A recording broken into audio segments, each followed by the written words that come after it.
Hey everybody, welcome back. I'm Alain, I'm an indie game developer, and I just had a great talk with Lewis, who is an indie game marketer. I watched one of his videos about branding indie games, link in the description. It is especially about making a branding sheet, and I realized I hadn't done that for BattleJuice Alchemist, so I took the opportunity to make one and get some feedback from Lewis. So maybe this is interesting for you too, if you're making your own branding sheet right now. Yeah, let's hop right into the conversation. Firstly, I've got to say thank you for sitting down and chatting. Like, I can chat about marketing all day long, and I'm always happy to kind of just give out information to people. And I literally say to developers when I speak to them that I don't charge a penny to share my information and knowledge. The only thing I charge for are services, and it's as simple as that. So I think it's really, so I appreciate you giving me the platform to kind of talk to yourself, but also hopefully help some developers when it comes to marketing their game. And I just get annoyed how there's this weird kind of block around information for developers, and I don't get why. I don't understand why there's this block, because it's public information. It should be readily available anywhere. Super great that you take the time to talk to me.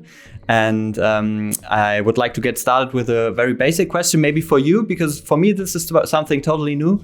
I wanted to talk to you about the branding sheet. And can you explain to me what that actually is? Yes, by all means. I'll try and keep it nice and short without going on forever. But yeah, so a branding sheet is effectively, I suppose the first thing I'm going to really quickly tap into is what's the difference between a branding and marketing? Because that's what everyone says when they're like, what's a marketing sheet? What's a branding sheet? Branding sheet is kind of what you want your game to look like, how you're looking to sell your game in terms of internally and that approach to it. Whereas a marketing sheet is more kind of how you're looking to get your game out there and spread the word of your game. So bringing it back to like a branding sheet. A branding sheet is an internal document used among publishers or developers, or just yourself if you're a solo developer. And it's best seen as like a reference point, a referral point to go back to.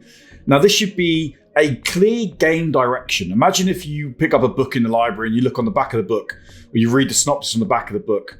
That's kind of normally why you end up going and buy the book. You very rarely read the opening chapter. You just read the back, and does it grab your attention?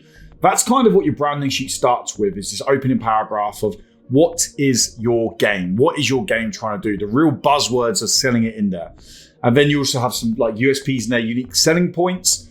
And you can also then go on to key ideas like what games are similar to your game. And I think we're going to why that's really important later on in this video, but it's, what games are similar to your games, and use it as a reference point. Every time you're looking at updating Steam pages, or you're maybe looking at increase or adapting gameplay in your game, you go back to this and you can use your branding sheet to make sure that you're sticking to the branding of how you want to get your game or message your game across. And it's a really useful document to have that is very much underused with solo developers. So Lewis, when I watched your video, I thought, hey, it would be a great idea, although I'm quite far in development, if I take this exercise and just make a branding sheet for BattleJuice Alchemist to get some clarity for me. And I have the feeling that this worked very well for me, and maybe it will for other developers too, who are already working on their game, watching this video and maybe do this. So I wanted to ask you if you can do this as a little case study, that we look at my branding sheet. Maybe I can put it up in the window, edit it into the video so people can follow. And so I would like, can we get started and have a little look at what I did there and where I terribly failed and what I did well? No, yeah, by all means. So you're working on BattleJuice Alchemist, right? That's correct, yes. Okay, so do you want me to just read through your blurb at the beginning? Yeah, that would be great. Okay, so as you can see, the opening paragraph, this is what is BattleJuice Alchemist? In the video I made, I'm making a fictional game called Midnight Run, and what is Midnight Run? So BattleJuice Alchemist is a single-player RPG inspired by classics of the genre. It combines action RPG top-down gameplay with third-person close combat featuring bullet time. As Juice the Alchemist, you explore a dark procedurally generated world that is overrun by demons. You craft your unique set of alchemical potions and combine them to a deck of flasks, which facilitates your very own style of play. So when I read this before, like I quickly read it before the video, I'm reading it again now.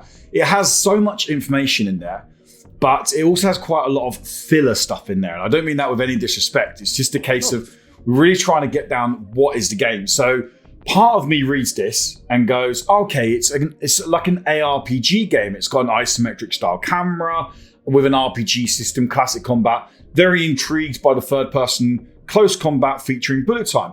Then I read further on and all of a sudden there's the word deck in there of Flask. So I'm thinking, okay, is this a deck building RPG, ARPG game? Because this is now starting to feel very unique. And then it's all a case of, well, actually combining my potions together to create a deck of flasks to then create my own playstyle. This now sounds a lot more like a deck building game than it does so much a traditional ARPG. So initially sounding to me, it's almost like there's a kind of, not so much a contrast of genres, but what, in my opinion, that instantly stands out as being a very sellable or a very, very kind of identifiable game is partly lost in there in terms of the fact that deck building's never used in there as a genre tag.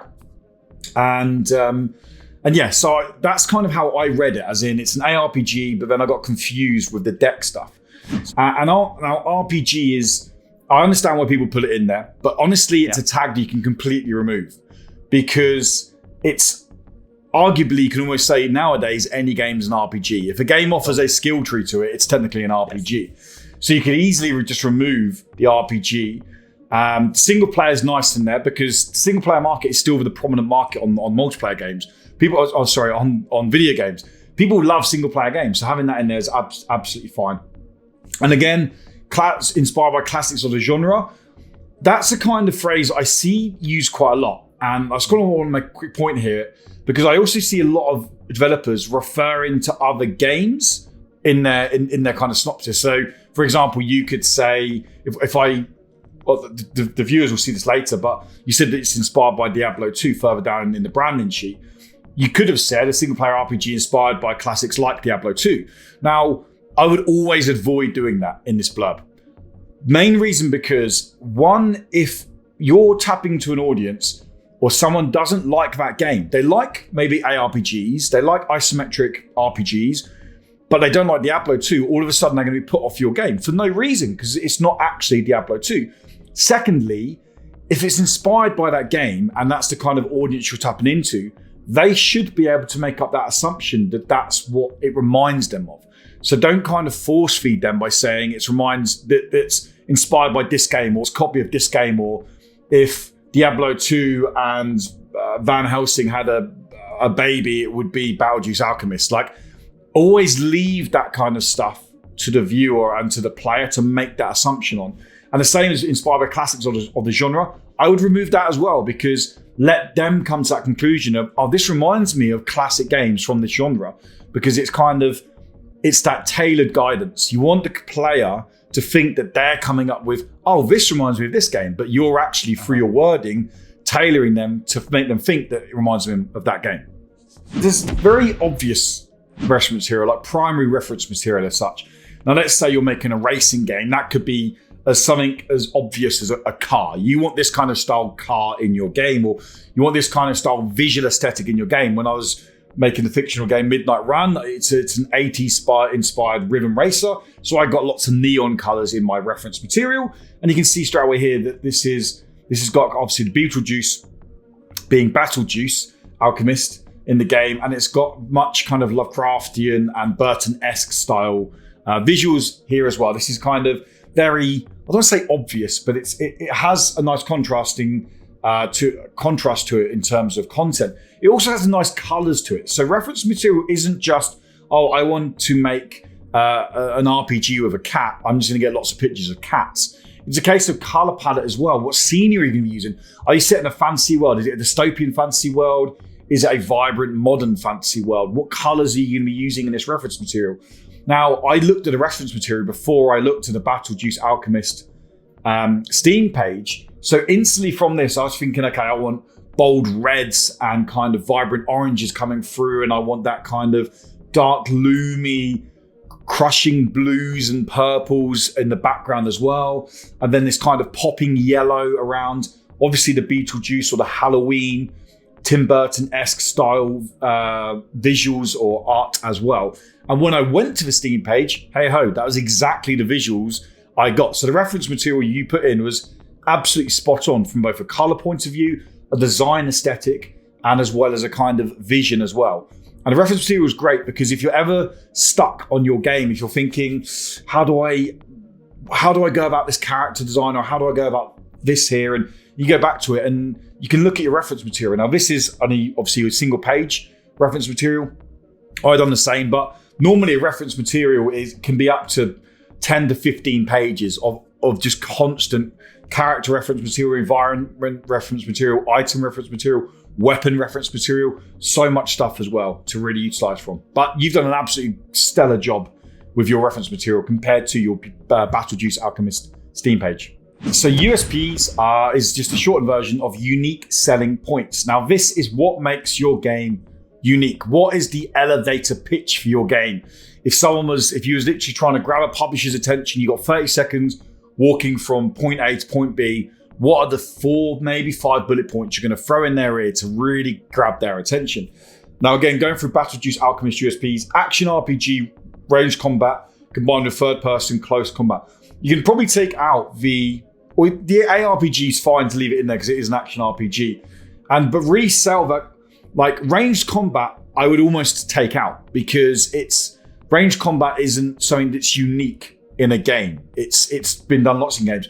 But the third person close combat with bullet time sounds very, very interesting because technically ranged combat and third person combat are technically the same.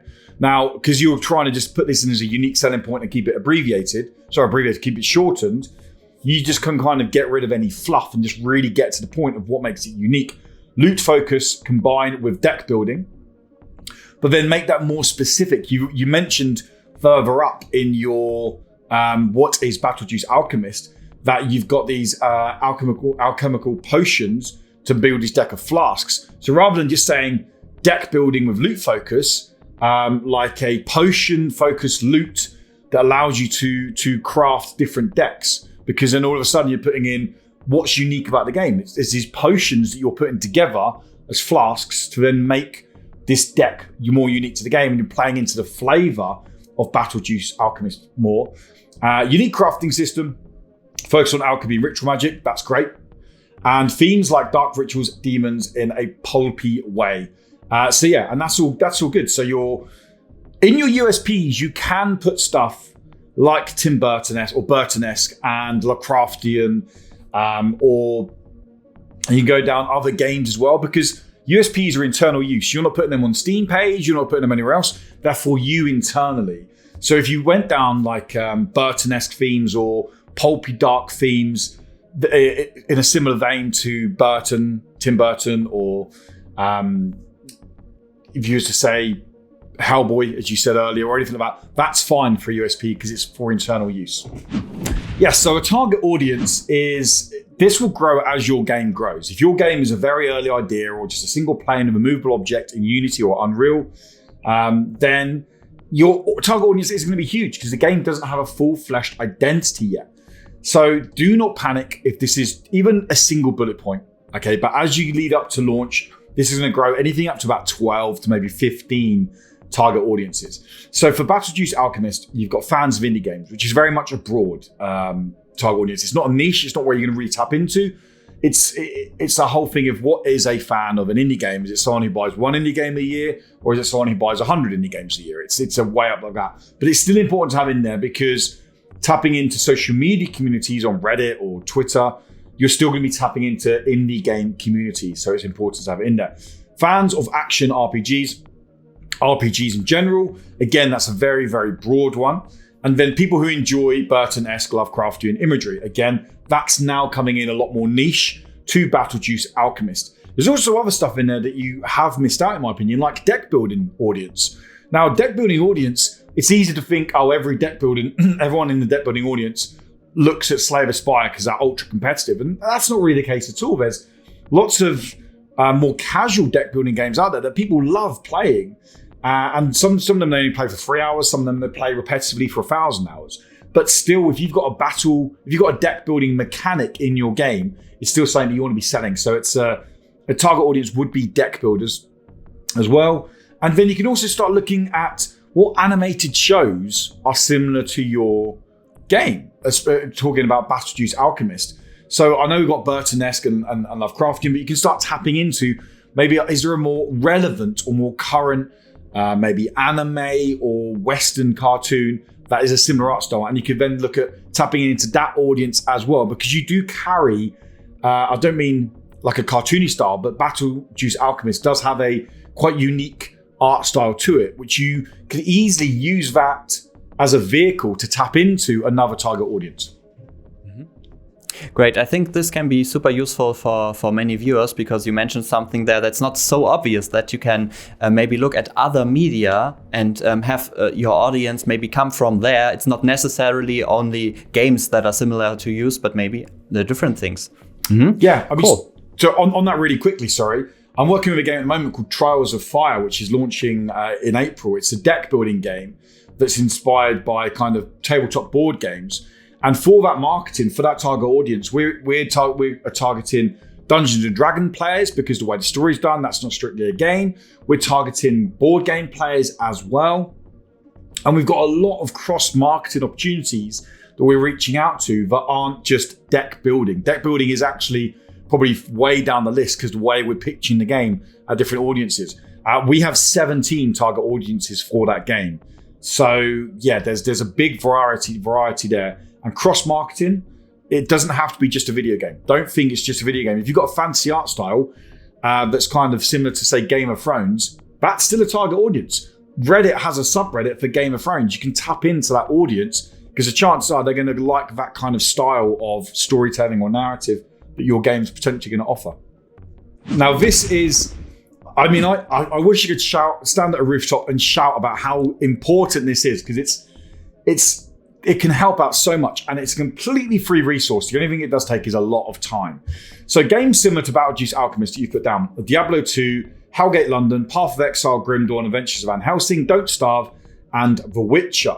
So you've got a nice spectrum of games. You go RPG games, you've got classics like very hardcore survival games like Don't Starve, more ARPG games, almost more arcadey games as well.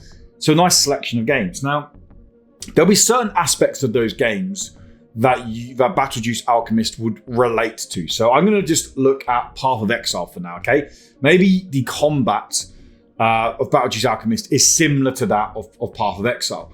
So what you can do is you can go onto Steam and you can go down to the reviews. And what I'd recommend is take around about 20 to 30 reviews per section per game. So you'd look at about 20 or 30 positive reviews from Path of Exile, and you start building a spreadsheet or a Word document of recurring themes from those reviews. So let's say, for example, you've read through 30 reviews, and one thing that keeps coming back is how intuitive the combat feels, how customizable the combat feels to the player. If one person wants to play ranged or melee or mage, it all feels very unique to a class or something like that.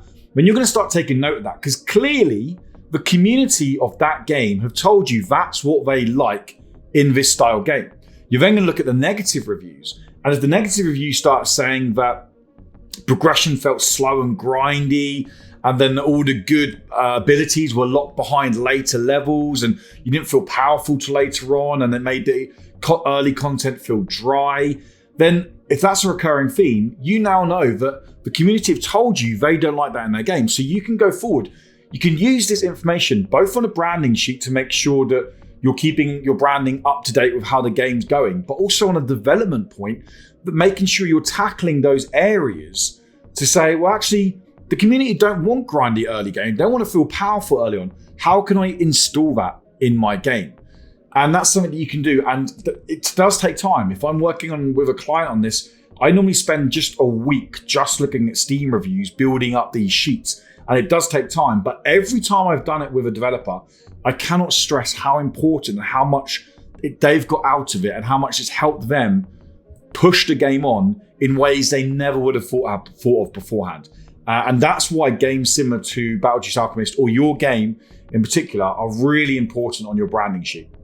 If you haven't got a branding sheet, go back and do it. Because like you said, when you actually sat down and done it, your game's been in development for 3 years, but when you actually done it, you started thinking, oh, wait a minute, like this and that. And then all of a sudden, all it does is it brings your messaging into one place, and it makes it a lot more cohesive, and it just makes the through line a lot simpler. Thanks again, Lewis, for taking the time to talk to me. I learned a lot, and maybe you guys watching also enjoyed this video. If you did, leave it a thumbs up and subscribe. And if you think my game BattleJuice Alchemist looks interesting, you can check it out on Steam. Thank you so much for watching and take care. Bye.